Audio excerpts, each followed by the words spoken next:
Welcome to the College Football Halftime Report presented by Taco Bell. Sometimes you gotta live Moss. I'm Erin Sharoni here with Brady Quinn. Nobody else I'd rather be talking football with. What are you laughing? Erin, we're living Moss right now. We're in the studio on a Saturday night watching college football. We are. It's fun. Lots of action on tap today. Let's take a look, Brady, at some of the big games in play. We're going to get to that big one with your alma mater. But first, let's go to Michigan State at Oregon. Game's in the fourth quarter right now. Score keeps changing, so update us, sir. Well, it's been a crazy turn of events. Oregon got off to a fast start. Connor Cook threw an interception in the first half.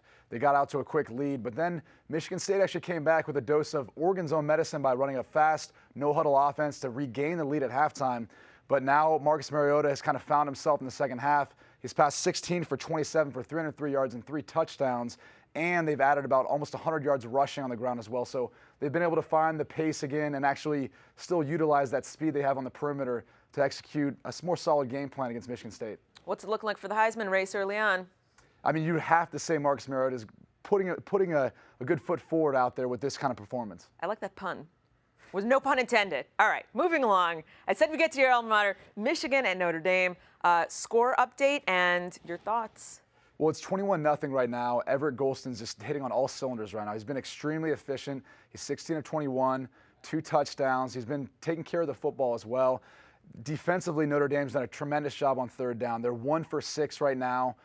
Michigan's 1 for 6 right now. The defensive coordinator, Brian Van Gordner, has done a fantastic job of bringing different blitzes to counteract some of the zone reads that Devin Gardner's trying to execute. And on top of that, they've found a way to settle down with Devin Funchess. He's only got 3 catches for 41 yards, so they've done a great job on both sides of the ball. It's good you're keeping this unbiased. Where do you see this going? I see it actually being a blowout, and Notre Dame just running away with this in the second half. I mean, Golston hasn't necessarily gotten out of the pocket yet for some of those explosive plays we saw last week versus Rice. If he has the ability to start doing that here in the second half, it could get out of control. All right, moving on. Virginia Tech at Ohio State. We talked a bit about this right before we came on, and you said this was interesting, and not just for the 14-7 score. It's interesting because on the offensive side of the ball, neither team has really done much. It's been a defensive game for the most part. For Ohio State, J.T. Barrett's done a tremendous job of running the football and making big plays when they've had them. He's not exactly comfortable in the passing game, but he's actually been able to throw and make some good decisions that have equated to some pass interference calls. But he's found running lanes. He rushed for a touchdown earlier in the game. I think he's got 9 rushes for 71 yards and a touchdown. So I'll look for him to try to have a big second half if he wants to get Ohio State back into the game. They're down 14-7 right now, mostly because of the rushing attack for Virginia Tech.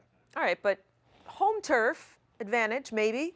Well, it's tough to play a night game in the Horseshoe. I mean, clearly Virginia Tech's been a little bit rattled here and there, but again, J.T. Barrett's filling in for Braxton Miller, who got hurt.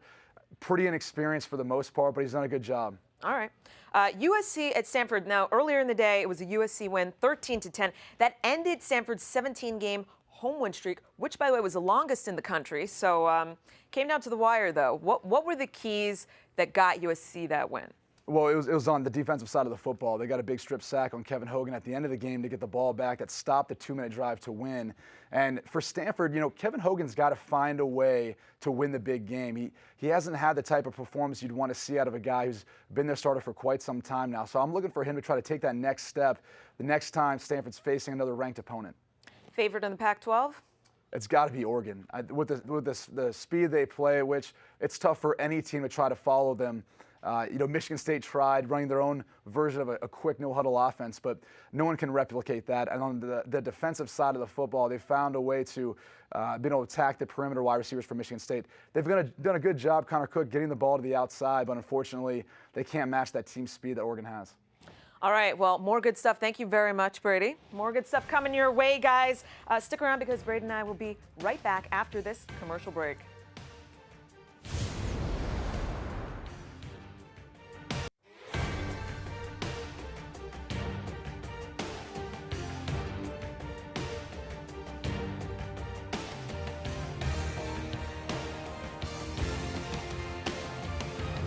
Welcome back to the College Football Halftime Report presented by Taco Bell. Sometimes you gotta live Moss. I'm Erin Sharoni, joined by Brady Quinn. Brady, sir, before the break, we were talking about USC Stanford, and you brought up an interesting point, saying that there was a little bit of a conflict of interest there. Why don't you elaborate? Well, it was a bizarre set of circumstances. Pat Hayden, the athletic director for USC, actually came down on the field to argue about a call by one of the refs. Now, to me, there's a little bit of a conflict of interest. Like you mentioned, he sits on the board for the playoff committee, which will determine which 4 teams make it in for the playoff to play for the national championship. So being that USC could very well be one of those teams, to me, it just doesn't sit right. It doesn't make sense to have an athletic director who's, active right now on that board. Yeah, that is really interesting. Good point. Very astute observation there, Brady. Moss up here. You must have played football before. I don't know, something like that. All right, moving along.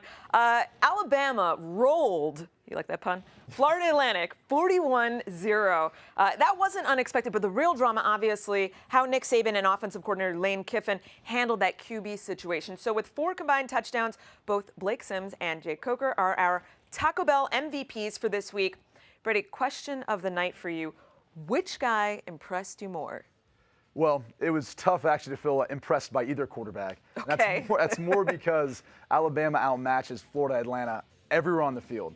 The DBs were playing about 10 yards off all the wide receivers. So when you look at Blake Sims' stats, they can be a bit deceiving.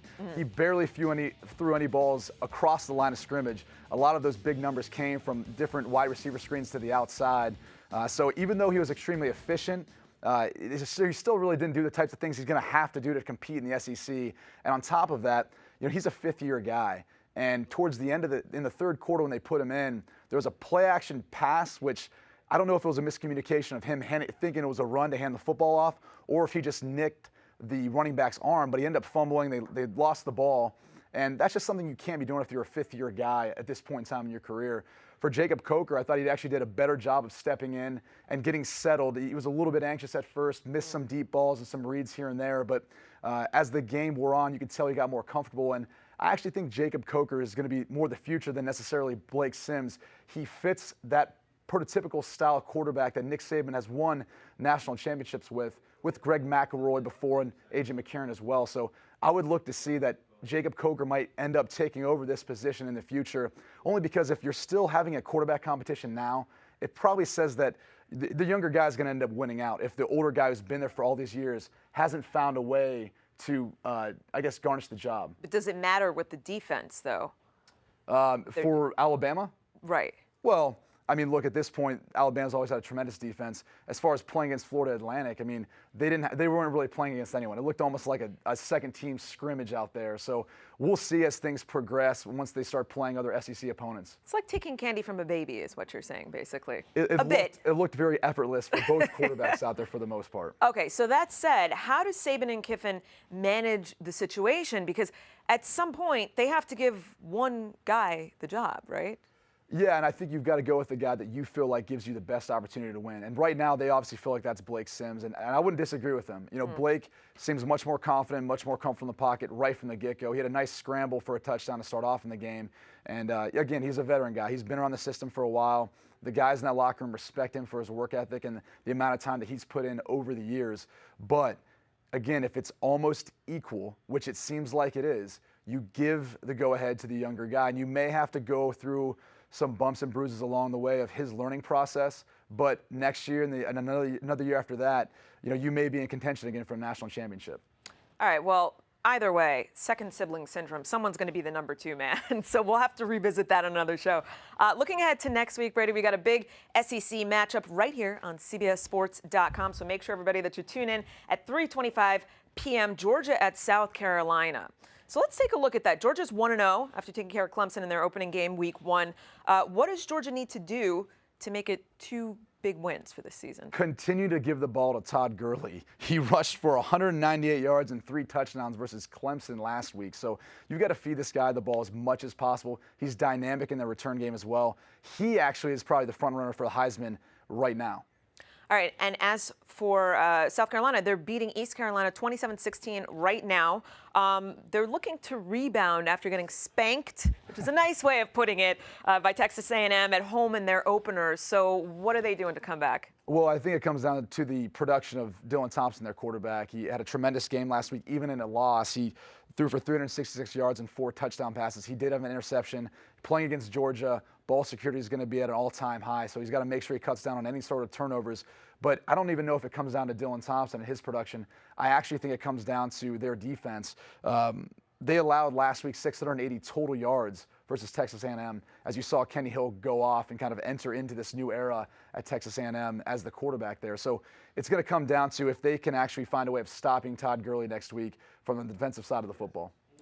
Brady, since this is our first show together, this is your initiation, or maybe both of ours. I'm putting you on the spot. Give me a prediction. For that game? For the win. Oof.